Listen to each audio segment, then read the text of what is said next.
Hey, would you like to know how great e-commerce brands enhance their SEO and how you can too? Well, you're in luck because that is exactly what we're going to cover in this episode of Ask Aaron. Let's get into it. So we've got a lot to get through. Number one, great e-commerce brands are instantly recognizable. They have a familiar look and feel that they don't particularly change or mess around with too much. So you go onto their website and you instantly know, okay, I'm on this website. This is familiar to me. And that is really important. And all the best brands, all of our best performing brands, they have a very definite look and feel and they don't mess around with it too much. They may change some of the banners and images, but they're instantly recognizable. So that's the first thing. Second is they're effortless to use. No one wants a website where things are difficult to find. It's hard, hard to navigate. It's clunky. It's slow. They're just effortless to use. So your website needs to be fast. It needs to make things very easy for the user, because a lot of the time users are on full autopilot when they're on their website. They may not consciously realize they are,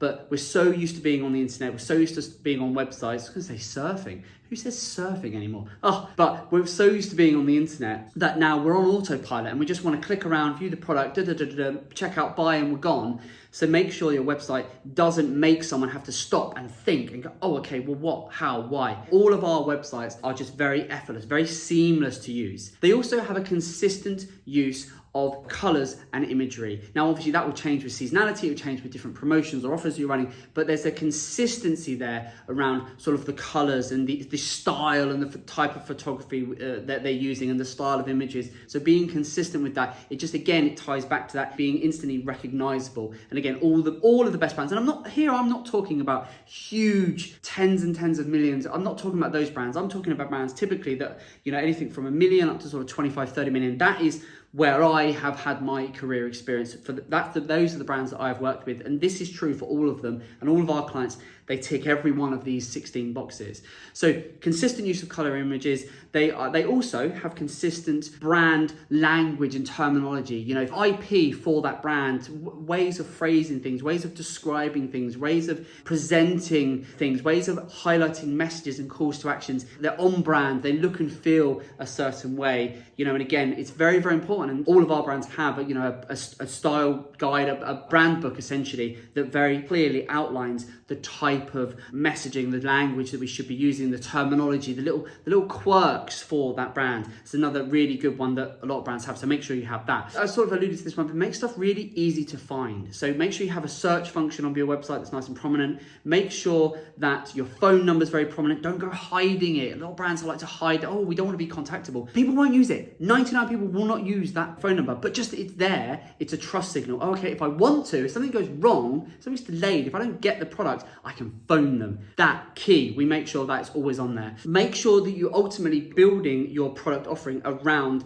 valuable content. Again, absolutely key. This is core to everything, in as much as we go, look, you want to sell your product. Google ultimately wants to answer people's questions. So make sure that your product page, your category pages are filled up with FAQs, with great product descriptions that really help and aid the user in terms of this is why you would buy the product. This is how it's going to help you. This is how it's going to enable you to do whatever you want to do, or the purpose of the product, whatever it might be, and answer those questions and feed in to the algorithm and to the systems in terms of this is why this is a great product. This is why you should be buying that product. They always lead with the sort of the value and the purpose of the product. Right? So it's very easy to just go, this is our product, but what is the purpose of the product? Why should someone buy the product? Why ultimately are you selling the product? We find that we encourage our brands to lead in with essentially the why and the value of it, the purpose of it. If you do that, it aligns itself much more with the intent of the user for the most part, because they'll be looking, I need something for something else. And if you focus on, well, what's the value, what's the purpose of the product, and are we positioning it, presenting it in that way, it just works so much better from a search engine, because here we're trying to do search engine optimization. We're not trying to do product optimization. We're trying to feed the algorithm what it wants, so it in turn will give us more of what we want. These are all, simple sort of staples, and but they're true. They make a big difference. Also, focusing on the user, not the search engine. I've covered this in great depth on other Ask Aaron videos, but again, when it comes to your product pages, your category pages, your website as a whole, the great brands always prioritize and write for and have pictures for and present the product in a way that it's going to appeal first and foremost to the user and then the search engine second. And that is absolutely the right way to be going about this. Don't try and stuff in keywords and optimize for the algorithm and try and over optimize, which we do still see brands doing. Focus instead on how can I make this the best, most practical, useful, informative page, product, category, blog post, whatever it might be for the user, because then you're feeding ultimately the algorithm exactly what it wants. And that will improve your dwell time, your engagement on site. It means people won't bounce, which has all of those knock-on benefits. What else? We're sort of halfway through the list now. There's a lot. I'm trying to be quick because I've got a list in front of me of all these key things. What else? The great brands, they always have a very clear brand story. So, why you, right? There's probably so many people also selling your products. So something we ask all of our clients and all the brands we work with, why you? What's special about you? Why should someone buy from you? And having a clear brand story. Anyone who follows me or has done for a while knows the Evergreen story, and that appeals to a lot of people, and it makes us stand out among the 1,000,001 other digital marketing agencies that are out there. So what's special about you, your product? Tell your story. Don't shy away from, if you're happy to put yourself out there, but tell your story, share your story. All of the best brands do this, and some of our clients do an incredible job of this, and it's so good, and it builds brand loyalty, and it builds that repeat customer, and it's just so powerful. So make sure you've got a very clear brand story that really ties in, really showcases the narrative of your brand and how you came to be and why, and all of that good stuff. It's so powerful and often underused, as these brands sort of forgets about it. They put the product on a pedestal and forget about the story of how they got to where they are and why they're in business and all of that good stuff. And it's just so great. And some of the stories that we've been able to sort of unearth from our brands, we're like, why aren't you telling this? It's incredible, the struggles you came through, or how it came about, or it's just amazing. So if you've got a story there, if it's, just tell it. That's really, really powerful. Other things they do, a great e-commerce brands, they know how to internally link really well. Internal links are all those from one page to another, from one product to another, from one category to another. If you internally link really well, fantastic for your brand, because essentially what you're doing is you're just enabling Google to better understand the correlation, the relationship between that product to that product, that product to this category, that category to that blog post to this product. So just internally link really well. And you can go back and critique your own pages, products, categories, and think, well, it makes sense for me to, if I'm talking about this other product, or how this goes with this, or how that connects to that, or how we've written a guide on that, link to it, and then link back to the product and all of that. The internal linking is key. And we've had our team have sat on with our clients and worked with them and just gone through an internal linking exercise, and that in itself has propelled their SEO forward, because we're just making it so much easier for Google to understand the relationship. So internal linking is another characteristic that we see time and time again, from our e-commerce brands and what we've observed from others. Just fantastic. They also include FAQs on product pages, because again, someone's going to buy one of your products, it's very likely they're going to have questions around that product. So having FAQs, often accordions where you click a question and then the answer pops up and then it goes back, stuff like that. So simple to do, very, very effective. And you can do it at the product level, you can do it at the category level. It doesn't really matter, but if you focus in on, and you can use tools, there's loads of tools, and you can ask your existing customers, you can ask your sales team, you can go into Google Search Console and get ideas for the sorts of questions people ask per product, per category, etc., etc. And then you can include those, and then you're addressing the concerns, the issues, the potential reasons they might pick up and phone your customer service team. You're addressing that on the page. It has all of those knock-on benefits, and it also increases the engagement on the page. People will stick around longer, higher likelihood of them buying the product, etc., etc., etc. Oh, so much. Right, we're 2/3 of the way there. What else? They also have very good use and clear CTAs. CTAs are call to action. So call to actions, as well as them feeling on brand, look and feel in terms of what they look like, having clear calls to action. So it's very obvious, I'm on this page, I'm on a guide, I'm doing this. What do you want me to do next as the user? Okay, well, click here, go and read this, go and check out this, go and have a look at this FAQ, go and ultimately buy the product. If you're on the product, add it to the basket. If you're in add to basket, start the checkout process. Making sure it's very clear with big bold buttons, so that you're not, again, they all sort of interlink all these things, internally linking, but they all tie back to make the user experience effortless, make it easy to use, so it's very clear for the user. Don't bombard them with 5 different calls to action. You know, you're on this product, you could add it to the basket, or you could sign up to our email, or you could do this, or you could do this, or you could do this, or you could do this. No, keep it simple and think, what is the one key action I want that person to do whilst they're on that page, and then focus in on that and have it. We've decluttered many of our clients' websites, and that in turn has seen an increase in conversion rate, which is an increase in terms of their revenue, which has knocked on their, you know, their overall thing, you know, their overall campaign, and has ultimately improved their results. So make sure you have clear calls to action. They have strong email capture as well. So, you know, you work so hard with your SEO and your paid media campaigns to drive these people to your website.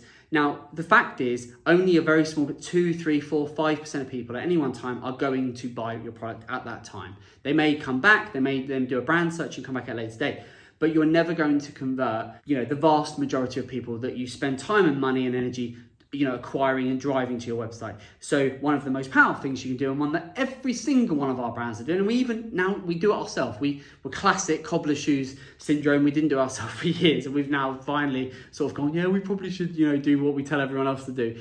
You go on our website now, email sign up is so much more prominent. We've got pop-ups appearing, we've got it in the top, you know, bar, we've got it on the blog, we've got it everywhere, because we want to capture those that have been on our YouTube channel, those that have engaged with us and that might have an interest in working with us one day. We want to capture them so we can nurture that relationship, so that we can, you know, keep in contact with those users. And every single brand we work with, and every brand we have it with, does a fantastic job, because we make sure they do, is collecting that data and making sure that we can continue to build a relationship, build a rapport with that customer. You know, and we can add value, and we're not going straight into sales mode. We're working, how do we add value to them? We can look at where they've been on our website, what they've engaged with. Okay, well, maybe you'd like this guide. Maybe you'd like to watch this video. Maybe you'd like to do this. Maybe you'd like to do that. Added value, build that rapport.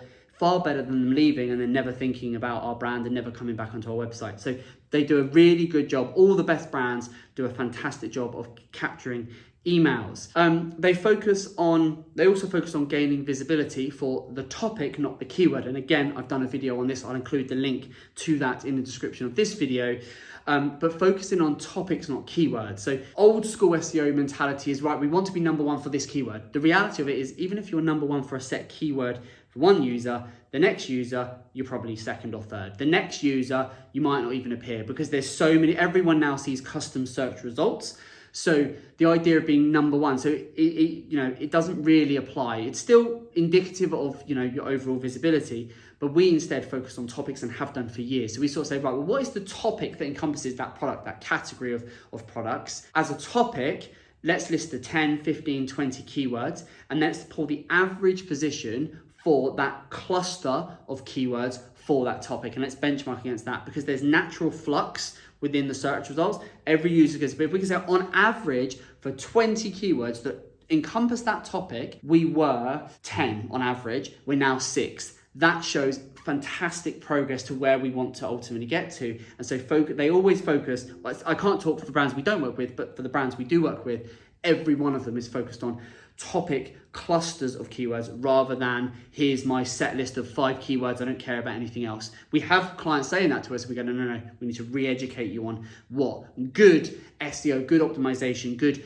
keyword tracking looks like these days. So make sure you're doing that if you're not already. Couple of last things, they always leverage reviews very prominently. So whether you're Google reviews, whether it's Trustpilot reviews, whether it's, you know, all different bodies of reviews, but they put the reviews very front and center. It might be on the homepage, might be on the, you know, some have it on the homepage very clear. Others, it's more about the product. So it's like, this product is rated, you know, 4.8 out of 5, this, that, and the other, but making sure they have the reviews and they're very prominent on the website wherever, you know, makes sense for your brand. Another fantastic thing to do. So make sure, if you're not leveraging reviews, and reviews just make sense because that's other people saying how great your product is, you know, and that's just a good thing. And even if you get reviews which are less favorable, how you react to that, how you address that, how you fix that, again, counts for a great deal for future customers. That, alongside having your contact details front and center, they're all trust signals. They're all like, look, we're humans, we may make the odd mistake, but actually, you know, if we do, we'll move heaven enough to put it right. And that's really what potential customers are looking for, rather than just be a faceless e-commerce brand where it's going to be nigh on impossible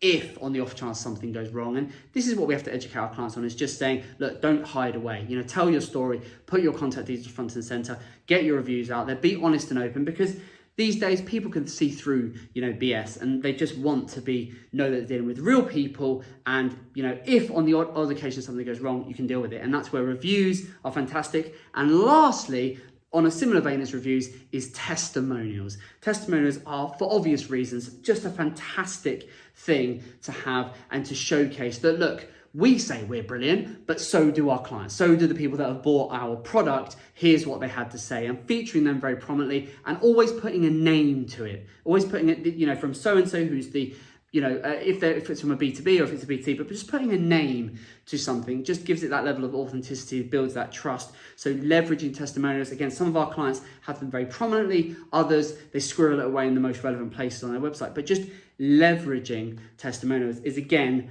fantastic. And if you can do it, if it makes sense to do it at the product level, that's brilliant, because people are saying this product is brilliant. Why do you think, your Amazons, your eBays, all of these massive companies, think how prominent they make reviews and testimonials and, everything, even like TripAdvisor in a non-e-commerce way, all of these brands, you focus on it, you're drawn straight to, well, what did others say?